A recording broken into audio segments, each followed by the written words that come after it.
Wow, actually made it through there. Thought we'd never get out of there. See? I told you I knew where we were going. I guess you did. Still never gonna take any of your shortcuts from you, though. Oh. Oh? What do you mean? Oh. We must have taken a wrong turn. It was supposed to take us to that corn maze. I didn't mean for us to come here.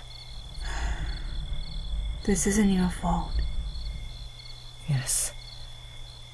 Yes, it is. If we had just stayed on the main road, like you wanted to, we wouldn't be here now. Are you scared?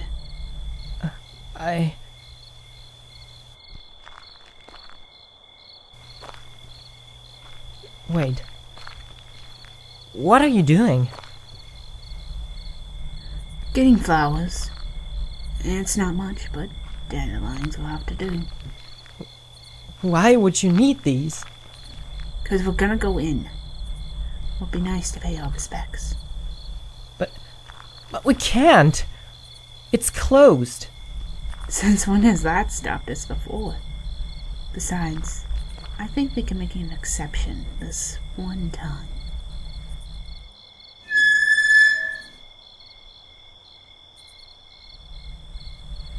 It's okay. There's nothing to be afraid of. Besides, you haven't been here since... well, you know. You need to get over this. But...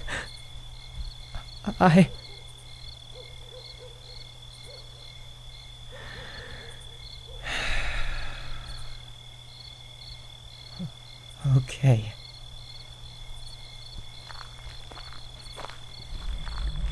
Hey, why don't you tell me a story? It'll help distract you a bit. I don't know. What about helping you to find... well... Don't worry about that. I can handle it. Just focus on your story. It'll help calm you down a bit. Okay. If you say so.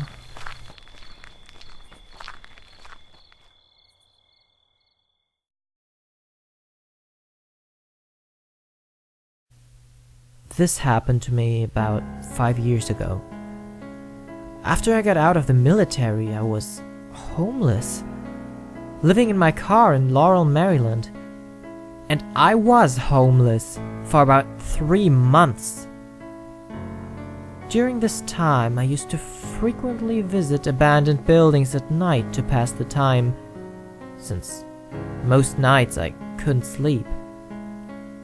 I was told about an abandoned tuberculosis clinic called Glendale Asylum in Glendale, Maryland.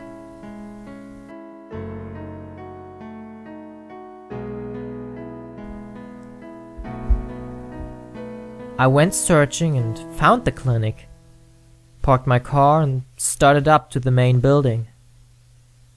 I turned my flashlight on and entered through the right side of the building, through a piece of broken plywood that used to serve as a door. Inside, it smelled moldy and the air was thick. I walked through the first room and passed into a doorway into a long hallway. From behind me, a rock nailed me in the back. I swung my light around and swept the room with it. It was empty.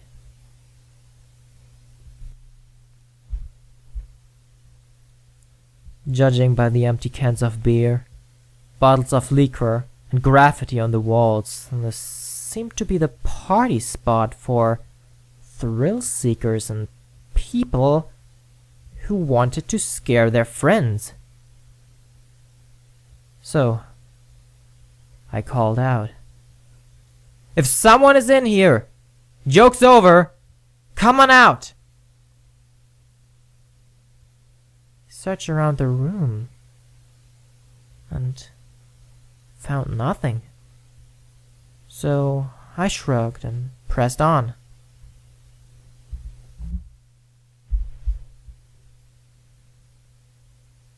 I went back into the hallway and started down it. I swept my light from right to left inside each room. Most of the rooms were filled with old and rusty bed frames, decaying wall lockers, and things of that nature. After 100 yards or so, I came up to a foyer, an elevator on the left, stairs going up and down the right. Suddenly, a sharp, unmistakable odor hit my nose. The coppery smell of blood. The elevator had no doors and nothing shone in the shaft. I walked over to it and shined my light to the bottom. 1 story down was the basement floor and the source of the smell. Laid out on the floor was the corpse of a black lab. The puddle of blood around it reflected the light from my flashlight. I decided to go down and see if I could get to where the dog was. I turned around and went down the adjacent stairs.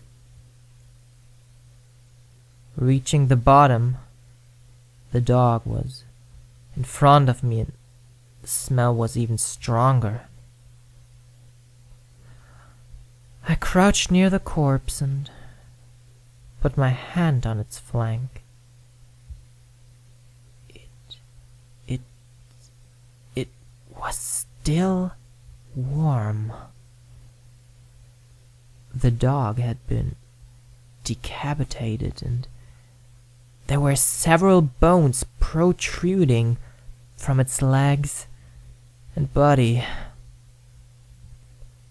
Suddenly, behind me, a high-pitched scream pierced the air. I jumped up and swung my light around, hitting black mass on the stairs with the beam.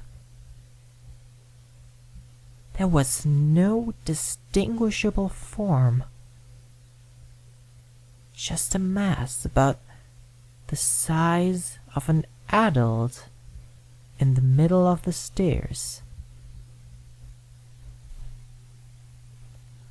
I turned to my right and ran, frantically searching for a room with a door on the hinges. About 5 or 6 doorways down, I found one and entered, slamming the heavy door behind me. I turned around and looked around the room, trying to get a bearing of what was in it and if there were any other access besides that hallway. I was stunned. The whole wall on the right side was filled up with heavy 2 feet by 2 feet heavy doors with meat locker style handles and a huge furnace in the back of the room. I was in the crematory. About the time I realized where I was, a smell filled my nostrils. The smell of burned hair and flesh. And other ear-piercing shrieks sounded down the hallway. definitely closer than the stairs. I tried the door, hoping to get out before the black mass got to the room I was in. The door wouldn't budge. I tried pulling harder. I thought I might have just slammed it closed tight into the frame, but it still refused to move. I took a few steps back in and slammed my body full speed into it, hoping to break through it to the other side. The door didn't give, but I heard it crack. Again, a scream, closer this time. I rammed the door again, breaking through it and falling down into the hallway. Hit my head on something and knocking myself unconscious. I woke up on a rusted steel spring mattress frame on the 3rd floor. I felt my head and there was no noticeable damage. I went down the stairs and looked at the bottom. The dog, and all evidence of it ever being there, was gone. No corpse, blood, or even stain. I made my way out of the building without incident. It wasn't until I got back to my car that I found out it had been 2 days since I entered the building. I haven't been back to Glendale Asylum since.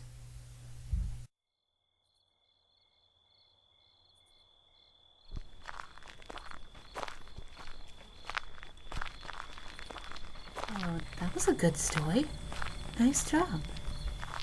Yeah, I guess. You're so tense. Anyone with a pair of eyes could see how your body is so wound up. It looks like you've never relaxed a day in your life. Sorry. No, don't be. It's fine. I understand, though. Here, let me tell you a nice little story I heard once. Maybe that will make you feel a bit better.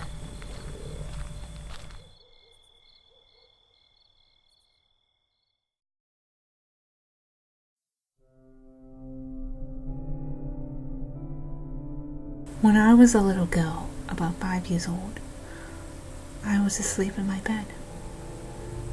I didn't feel very good. I remember waking up and lying there. I felt very sick.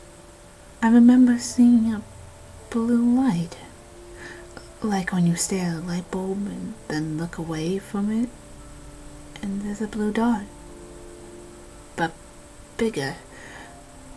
The blue dot slowly formed into a figure of a person.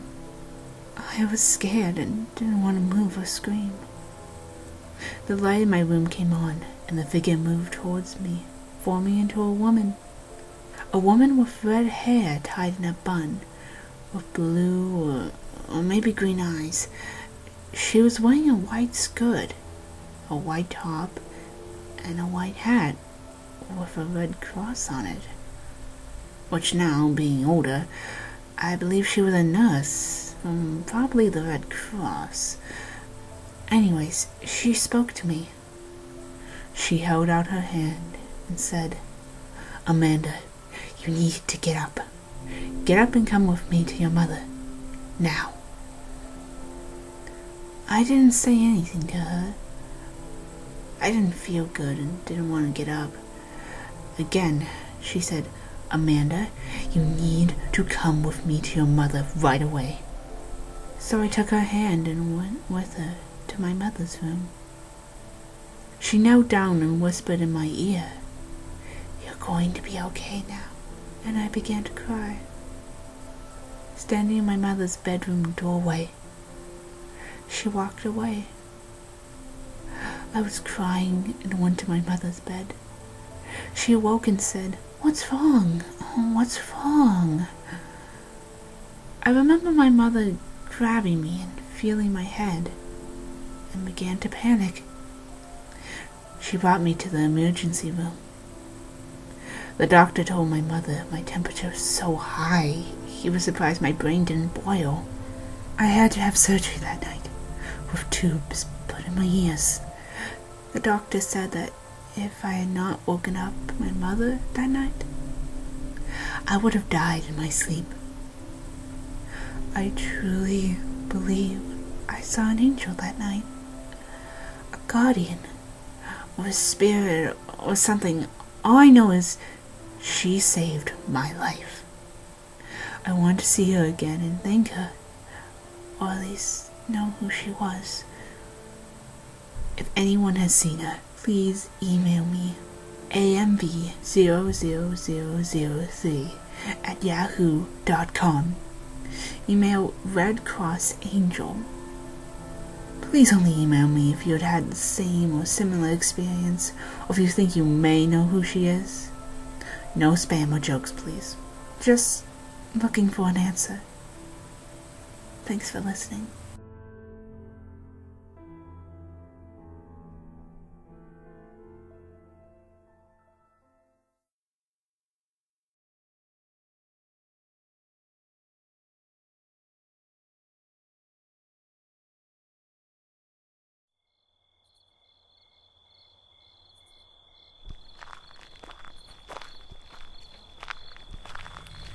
So, did it work?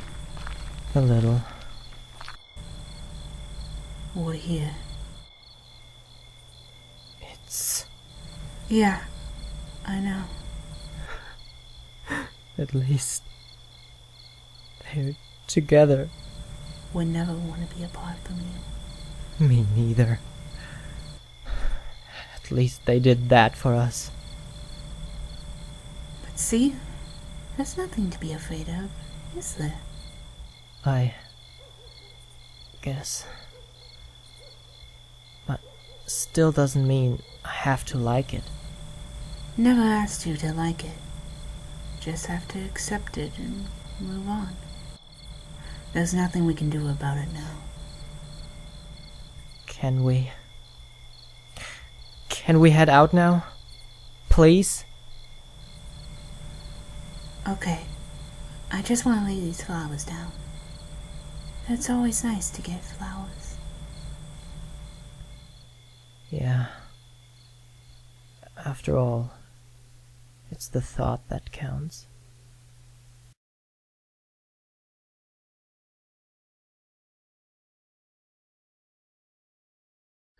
As our two characters lay their flowers down in the mourning of these lost lives and walk out of this place of death and sorrow, hand in hand, they leave here feeling a sense of peace, content.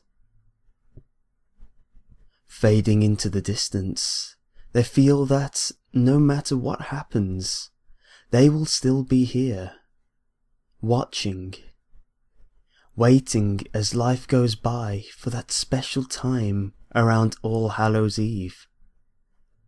Though, even if Halloween is at an end for now, life will still keep going, still keep giving us those shadowy figures in the dark, creatures of unimaginable horror hiding behind us, or seeing things that can never be truly explained.